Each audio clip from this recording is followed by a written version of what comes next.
Selamat malam, selamat bertemu di dalam Minggu Doa, hari yang ke-9, panggilan 3 malaikat untuk berdoa, di mana pada malam ini tajuk pelajaran kita adalah tanda binatang dan doa. Ayat kita pada malam hari ini, Wahyu 19 ayat yang pertama, saya baca firman Tuhan. Kemudian daripada itu aku mendengar seperti suara yang nyaring dari himpunan besar orang banyak di syurga. Katanya, haleluya, keselamatan dan kemuliaan dan kekuasaan adalah pada kita. Dalam ayat yang kedua, sebab benar dan adil segala penghakimannya, kerana lalah yang telah menghakimi pelacur besar itu yang merusakkan bumi dan percabulannya, dan lalah yang telah membalaskan darah hamba-hambanya atas pelacur. Ayat 3 dan 4. Dan untuk kedua kalinya mereka berkata, haleluya, ya asapnya naik sampai selama-lamanya. Dan ke-24 tua-tua dan keempat makhluk itu tersungkur dan menyembah Allah yang duduk di atas takhta itu. Dan mereka berkata, amin, haleluya. Ayat yang kelima, maka kedengaranlah suatu suara dari takhta itu. Pujilah Allah kita, hai kamu semua hambanya, kamu yang takut akan Dia, baik kecil maupun besar. Di dalam ayat kita pada malam hari ini, suatu peringatan yang hikmat. Perkabaran ketiga dan terakhir dari perkabaran 3 malaikat merupakan peringatan yang paling hikmat di dalam Alkitab. Peringatan ini diabaikan oleh banyak orang. Namun peringatan ini menyatakan kebenaran-kebenaran rohani yang mengubahkan hidup, yang menyentuh keperluan kita yang terdalam dan menarik kita lebih dekat dengan Yesus. Rasul Yohanes menulis, dan seorang malaikat lain, yaitu malaikat ketiga, menyusul mereka dan berkata dengan suara nyaring, Kita membaca firman Tuhan dalam Wahyu 14 ayat yang ke-9 dan 10.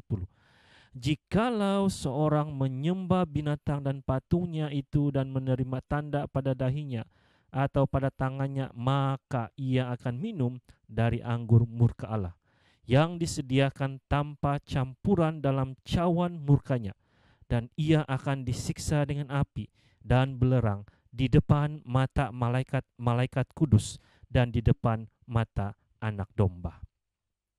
Kita dapat melihat prinsip perubahan hidup yang pertama dari peringatan ini adalah bahwa peringatan ini datang dari hati Allah pengasih yang ingin menyelamatkan kita lebih daripada apapun juga. Kita melihat peringatan ini merupakan sebuah perkabaran ilahi sehingga umat Tuhan tidak akan lengah menghadapi penipuan-penipuan yang akan datang. Yang kedua, peringatan ini berkaitan dengan penyembahan. Malaikat ketiga mengatakan, jikalau seorang menyembah binatang, malaikat pertama di ayat yang ke-7 yang memanggil umat manusia untuk menyembah Allah pencipta. Maka dengan itu kita melihat menyembah pencipta menuntun para pengikut Kristus yang setia untuk menyambut kasih-Nya, percaya akan rahmat-Nya yang menyelamatkan, menurut kepada firman-Nya dan memelihara perintah-perintah-Nya.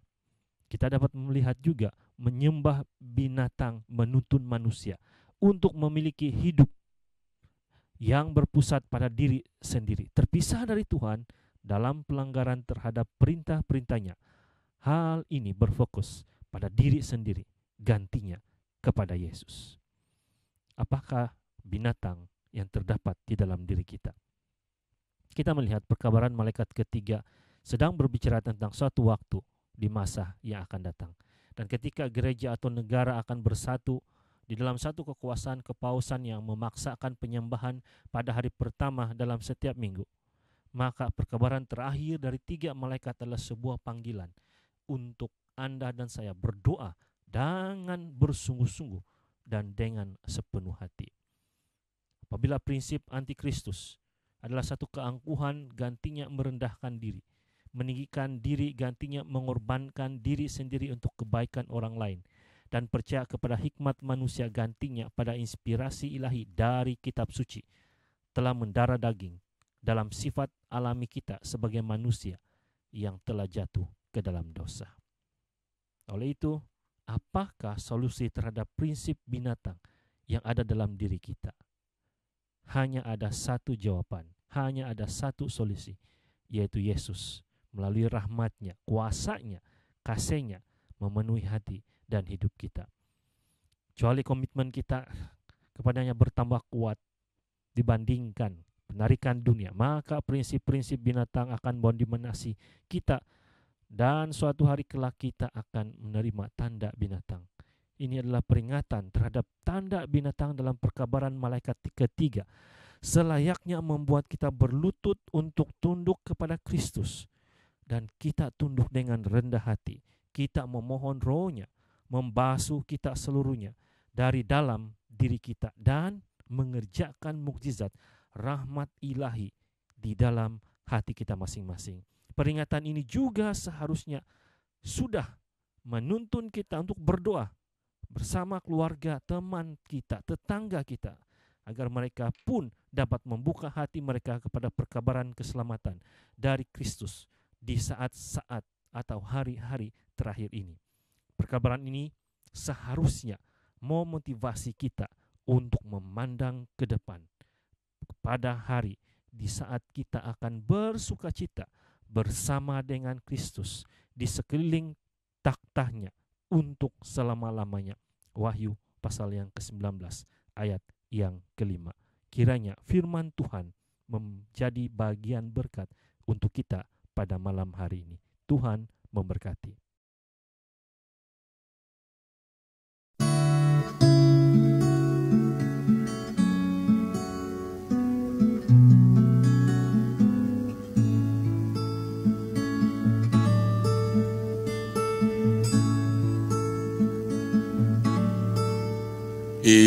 Inilah jam ku berdoa.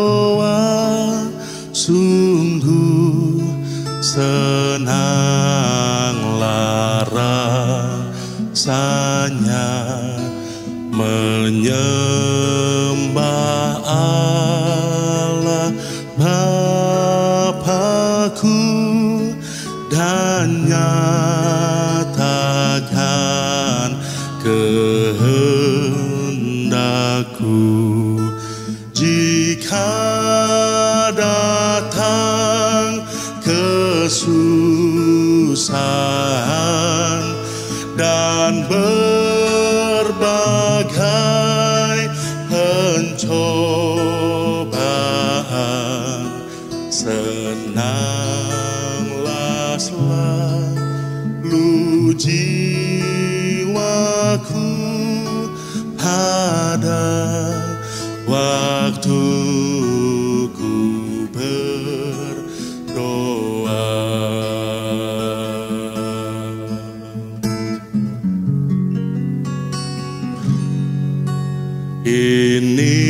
Inilah jam ku berdoa, memohon dengan percaya kepada Bapa di surga yang bersedia menjawabnya. Disuruhnya ku serahkan kepadanya semua susah, diberikannya penghiburan pada waktu ku berdoa.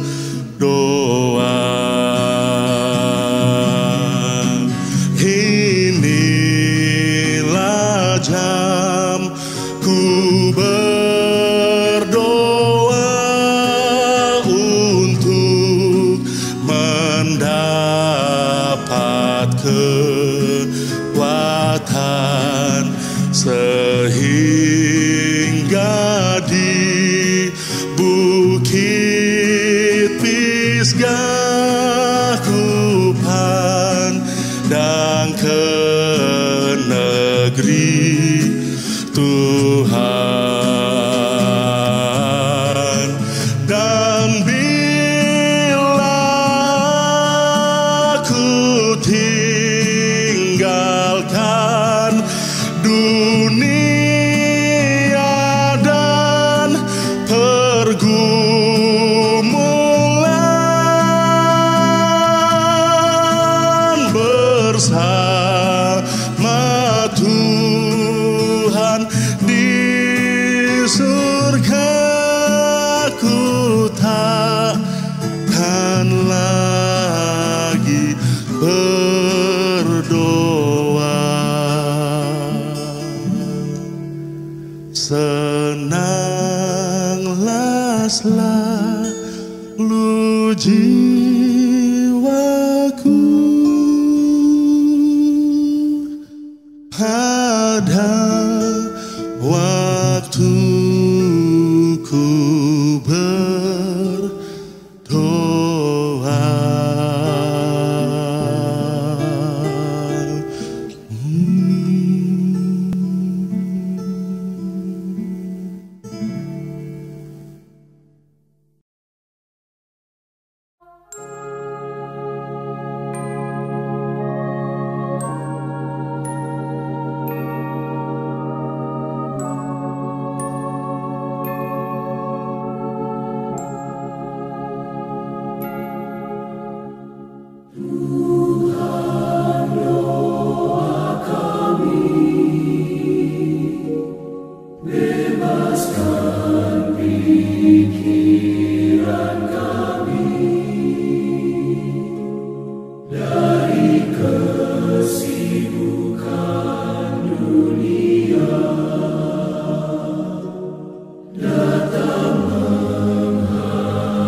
Mari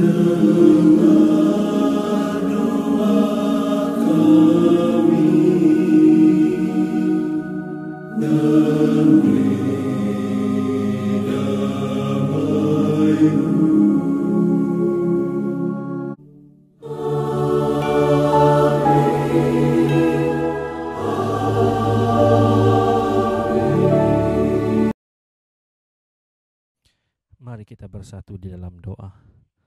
Ya Tuhan kami yang bertakhta di syurga, kami datang kepada Tuhan.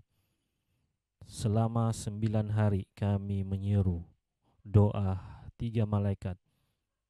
Dan pada malam hari ini kami juga mau meneruskan permintaan permohonan doa. Pertama kami meminta Tuhan untuk membangkitkan membalik perubatan yang mana akan menanam gereja di kalangan 830 kumpulan orang di 11 negara bagian timur tengah Afrika. Tuhan kiranya lebih ramai missionary perubatan yang sedang berusaha untuk menanam gereja di tempat itu. Kami juga meminta Tuhan untuk membangkitkan pahlawan-pahlawan doa untuk mendoakan bagi 2.568 kumpulan orang di 4 negara bagian di Asia Selatan. Kiranya setiap pendoa-pendoa yang diberi kekuatan, semangat, pengharapan, beri keteguhan agar mereka dapat terus membawa doa-doa ini kepada Tuhan. Tuhan, tolong biarkan keluarga kami agar kasih di dalam keluarga kami, di rumah kami, di dalam masyarakat kami terlihat, dan kami meminta Tuhan untuk membawa keharmonian ke dalam rumah tangga, memulihkan perhubungan yang terputus, melindungi mereka yang terdedah kepada pendaraan, mendedahkan kuasa pengudusan-Mu di dalam setiap situasi yang kelihatan tidak ada harapan. Tetapi kami percaya Tuhan, melalui-Mu kami punya pengharapan. Kami juga meminta Tuhan untuk membangkitkan usaha para jururawat, para dokter yang akan membina gereja baru di kalangan 1978 perkumpulan orang di 22 negara di bahagian Afrika Tengah Barat. Saya pasti banyak kekangan, banyak perkara yang mereka perlu rancangkan. Tetapi kami serahkan semuanya ini ke dalam tangan Tuhan, dan biarlah rencana Tuhan terjadi setiap apa yang sudah direncanakan. Kami juga tidak lupa untuk mendoakan untuk 49 juta orang di 19 bandar yang mana paling kurang dicapai, yaitu di bahagian Trans Eropa. Tuhan, kami mau melakukan kehendak dan pekerjaan-Mu. Biarlah rencana Tuhan kami laksanakan, biarlah Tuhan beserta dengan kami, dan biarlah Tuhan kami dapat bekerja dengan rencana Tuhan dalam rencana kami masing-masing. Biarlah kiranya malam ini pertemuan kami diberkati, dan kiranya sepanjang istirahat kami malam ini Tuhan sudah menyertai kami. Kami bersatu dan berdoa di dalam nama Tuhan Yesus. Amin.